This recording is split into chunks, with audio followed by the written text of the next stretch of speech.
ആരും ഒന്നും ചോദിക്കരുത്, ഒന്നും മിണ്ടരുത്.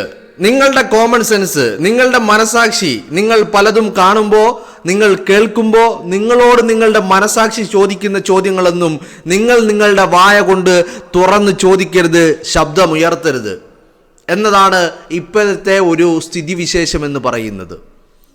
ശ്രീനാദേവി കുഞ്ഞമ്മ കഴിഞ്ഞ ദിവസം ഫേസ്ബുക്ക് ലൈവിലൂടെ രാഹുൽ മാങ്കൂട്ടത്തിലെ അറസ്റ്റുമായി നടത്തിയ പ്രതികരണം, ആ പ്രതികരണത്തിനെതിരെ ശ്രീനാദേവി കുഞ്ഞമ്മക്കെതിരെ വലിയ ആക്രമണമാണ് നടന്നുകൊണ്ടിരിക്കുന്നത്. സൈബർ ആക്രമണം, വെട്ടുക്കിളികളുടെ, അന്തംകമ്മി അടിമകളുടെ സൈബർ ആക്രമണം.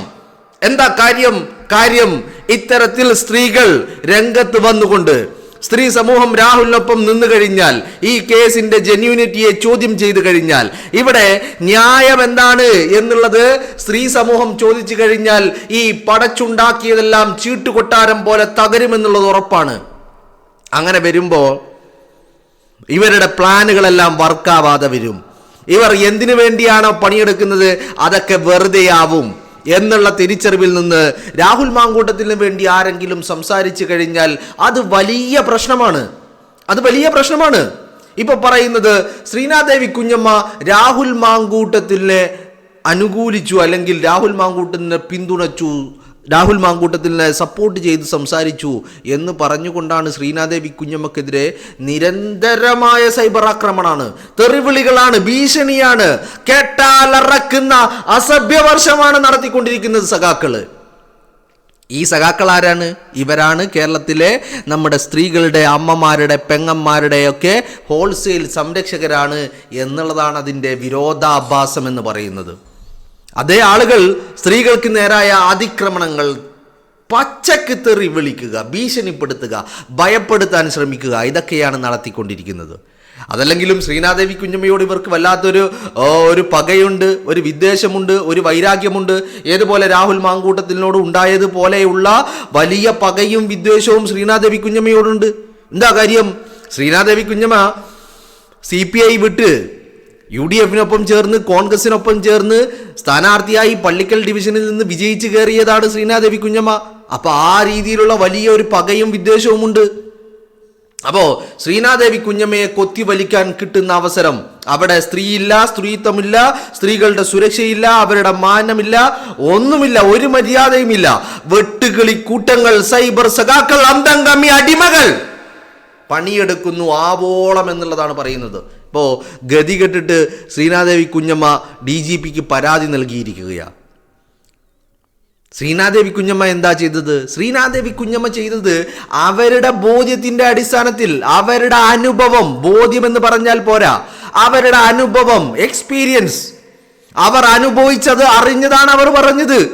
കാരണം സഖാക്കള് ശ്രീനാദേവി കുഞ്ഞമ്മയെയും സമീപിച്ചിരുന്നു. എന്തിന്? രാഹുൽ മാങ്കൂട്ടത്തിനെതിരെ സാങ്കല്പിക ഇരയാവാൻ വേണ്ടിയിട്ട് കോടികൾ ഓഫർ ചെയ്തുകൊണ്ട് ശ്രീനാദേവി കുഞ്ഞമ്മയുടെ പക്കലാണ് ആദ്യം സഖാക്കൾ ചെന്ന് നിന്നത്. രാഹുലിനെതിരെ പരാതി ഉന്നയിക്കണം, സാങ്കല്പിക ഇരയാവണം, വേണ്ടത് എന്താണെന്ന് വെച്ചാൽ ചെയ്തു തരാം. അന്ന് ശ്രീനാദേവി കുഞ്ഞമ്മ CPIയുടെ ജില്ലാ പഞ്ചായത്ത് അംഗമാണ്. ആ സമയത്ത് പോലും തൻ്റെ മനസാക്ഷിക്ക് നിരക്കാത്ത ഒന്നിനും ശ്രീനാദേവി കുഞ്ഞമ്മ കൂട്ടുനിന്നില്ല എന്നുള്ളതാ. അവരുടെ അനുഭവമാണ്. അപ്പോ അവരുടെ അനുഭവം അവരുടെ കയ്യിലുള്ളപ്പോ, അവർക്ക് അങ്ങനെ ഒരു അനുഭവം ഉള്ളപ്പോ ഇത്തരത്തിൽ പരാതി വരുമ്പോ ശ്രീനാദേവി കുഞ്ഞമ്മക്ക് എന്താ കാണാൻ കഴിയൂ? തന്നെ പോലെ താൻ ഓക്കെ പറയാത്തത് കൊണ്ട് മറ്റൊരാളെ സമീപിച്ചു, അവരൊക്കെ പറഞ്ഞു, അങ്ങനെ പരാതിക്കാരിയായി. സ്വാഭാവികമായിട്ടും അവരങ്ങനെ ചിന്തിക്കുകയുള്ളൂ. കാരണം എന്താ? അവരുടെ അനുഭവമാണത്, ശ്രീനാദേവി കുഞ്ഞമ്മയുടെ അനുഭവമാണ്. അതിനപ്പുറം ശ്രീനാദേവി കുഞ്ഞമ്മ പറയുന്നത് വാർത്താ മാധ്യമങ്ങളോടാണ് ചോദ്യങ്ങൾ ചോദിച്ചത്. നിങ്ങൾ കൊടുക്കുന്ന തലക്കെട്ടുകളും നിങ്ങൾ കൊടുക്കുന്ന സ്റ്റോറികളും വാർത്തകളും അതിൽ എത്രത്തോളം യാഥാർത്ഥ്യമുണ്ട്, എത്രത്തോളം നിങ്ങളുടെ താല്പര്യങ്ങളുണ്ട് എന്നുള്ള ചോദ്യമാണ് ശ്രീനാദേവി കുഞ്ഞമ്മ മുന്നോട്ട് വെച്ചത്. അതിനാണ് ശ്രീനാദേവി കുഞ്ഞമ്മക്കെതിരെ രൂക്ഷമായ സൈബർ ആക്രമണം. ആ സൈബർ ആക്രമണം, ഈ പറയുന്ന തെറിവിളിയും ഭീഷണിയും വധഭീഷണിയും ഒക്കെ ശ്രീനാദേവി കുഞ്ഞമ്മക്ക് നേരെ ഉതിർത്ത് വിടുമ്പോ സഖാക്കൾക്ക് അവിടെ സ്ത്രീയില്ല, സ്ത്രീത്വമില്ല, സ്ത്രീകളുടെ സുരക്ഷയില്ല, ഒരു മണ്ണാങ്കട്ടയുമില്ല. അതുകൊണ്ടാണ് നമ്മൾ പറയുന്നത് ഇവരുടെ സഖാക്കളുടെ ഈ കണ്ണീര് മുതലക്കണ്ണീരാണ് എന്ന് പറയാനുള്ള കാരണം അതാണ്. സഖാക്കൾക്ക് നല്ല ബോധ്യമുണ്ട്. രാഹുൽ മാങ്കൂട്ടത്തിനെ അറസ്റ്റ് ചെയ്തതോടുകൂടി രാഹുൽ മാങ്കൂട്ടം എന്ന് പറയുന്ന യുവജന നേതാവിൻ്റെ പിന്തുണ അത് വലിയ തോതിൽ വർദ്ധിക്കുന്ന ഒരു സിറ്റുവേഷനാണ്, അന്തരീക്ഷമാണ് നമുക്ക് കാണാൻ കഴിയുന്നത്. അവിടെയും ആ ഒരു വർധനവിന് പുറമെ ഇത്തരത്തിൽ സ്ത്രീ സമൂഹത്തിൽ നിന്ന് ലൈം ലൈറ്റിലുള്ള മുഖ്യധാരയിലുള്ള ആളുകൾ വന്നുകൊണ്ട് രാഹുൽ മാങ്കൂട്ടത്തിനെതിരെ ഉയർന്നു വന്നിരിക്കുന്ന പരാതിയും നടപടിയും അറസ്റ്റും കേസും ഒക്കെ ചോദ്യം ചെയ്തുകൊണ്ട് മുന്നിൽ നിന്ന് ചോദ്യങ്ങൾ ചോദിക്കുമ്പോൾ അത് സഖാക്കളെ സംബന്ധിച്ചിടത്തോളം വലിയ തോൽവിയാ, വലിയ തിരിച്ചടിയാ. കാരണം എന്താ, അവർ പണിയെടുത്തതിന് നേരെ ഓപ്പോസിറ്റ് ഡയറക്ഷനിലാണ് ജനം സഞ്ചരിക്കുന്നത്, പൊതുജനം സഞ്ചരിക്കുന്നത്, എസ്പെഷ്യലി ഈ സ്ത്രീ സമൂഹം സഞ്ചരിക്കുന്നത്.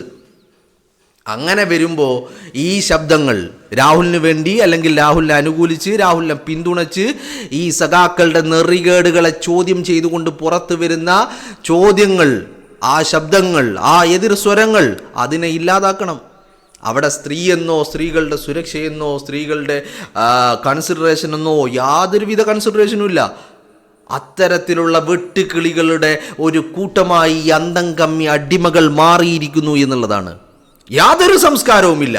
എങ്ങനെയാ സംസ്കാരം ഉണ്ടാവുന്നത്? സംസ്കാരം ഉണ്ടാവാൻ ഏതെങ്കിലും ഒരുത്തൻ ഈ സംസ്കാരം പഠിപ്പിച്ചു കൊടുത്തിട്ട് വേണ്ടേ? സ്വന്തം ഭാര്യയെ കൂമ്പിനെ കുറിച്ച് കുനിച്ചു നിർത്തി കൂമ്പിനിടിച്ചവന് ക്ലിഫ് ഹൗസിൽ സ്ഥാനം കൊടുത്തു, മരുമകനാക്കി സ്വീകരിച്ചു, മകളെ കെട്ടിച്ചു കൊടുത്തു. ഇത് രാജാവ് ഇത് ചെയ്യുമ്പോൾ അടിമകൾക്ക് പിന്നെ എന്തും ചെയ്യാമെന്നാണല്ലോ. മോന്തായം വളഞ്ഞ കൗക്കോലും വളയുമെന്നുള്ള കാര്യത്തിൽ ഒരു തർക്കവും ഇല്ലല്ലോ.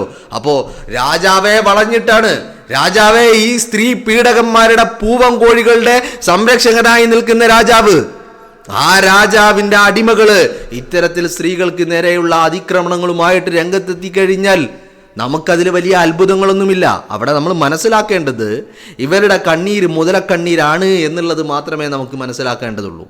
അത് നമ്മൾ മനസ്സിലാക്കണം, തിരിച്ചറിയണം എന്നുള്ളതാണ്. ഇപ്പം ശ്രീനാദേവി കുഞ്ഞമ്മ DGPക്ക് പരാതി നൽകിയിരിക്കുകയാണ്. ഇവരുടെ ഈ പറയുന്ന ആളുകളുടെ തെറിവിളികൾ, ഭീഷണികൾ, അസഭ്യവർഷങ്ങൾ, ഭരണിപ്പാട്ട് അത് സഹിക്കവയ്യാതെ ശ്രീനാദേവി കുഞ്ഞമ്മ DGPക്ക് പരാതി നൽകിയിരിക്കുകയാണ്. ശ്രീനാദേവി കുഞ്ഞമ്മ, എനിക്ക് തോന്നുന്നു ശ്രീനാദേവി കുഞ്ഞമ്മയുടെ ഈ ലൈവ് നമ്മൾ ഇന്നലെ അതിനെക്കുറിച്ച് സംസാരിച്ചതാ. ആ ശ്രീനാദേവി കുഞ്ഞമ്മ സംസാരിക്കുന്ന ആ ഭാഗം ഞാൻ നിങ്ങളെ കേൾപ്പിച്ചതാണ്. രാഹുൽ മാങ്കൂട്ടവും വിഷയവുമായി ബന്ധപ്പെട്ട് ശ്രീനാദേവി കുഞ്ഞമ്മയുടെ ആ പ്രതികരണം പൂർണ്ണമായിട്ടും ഞാൻ നിങ്ങളെ കേൾപ്പിച്ചതാ. അതൊരിക്കലും രാഹുൽ മാങ്കൂട്ടത്തിന് അനുകൂലമാണെന്ന് പറയാൻ കഴിയില്ല. പക്ഷേ അവിടെ ശ്രീനാദേവി കുഞ്ഞമ്മ ചോദിച്ച ചില ചോദ്യങ്ങളുണ്ട്. ആ ചോദ്യങ്ങൾ വളരെ പ്രസക്തമാണ്. അത് ചോദ്യങ്ങൾ എന്ന് പറയുന്നത് ഈ പരാതിയുടെ ജെന്യൂനിറ്റിയെ തന്നെ സംശയത്തിലാക്കുന്ന ചോദ്യം ശ്രീനാദേവി കുഞ്ഞമ്മ ചോദിച്ചിട്ടുണ്ട്. അതിനപ്പുറം മാധ്യമങ്ങൾ നടത്തുന്ന വേട്ടക്കെതിരെയും ശ്രീനാദേവി കുഞ്ഞമ്മ പ്രതികരിച്ചിട്ടുണ്ട്.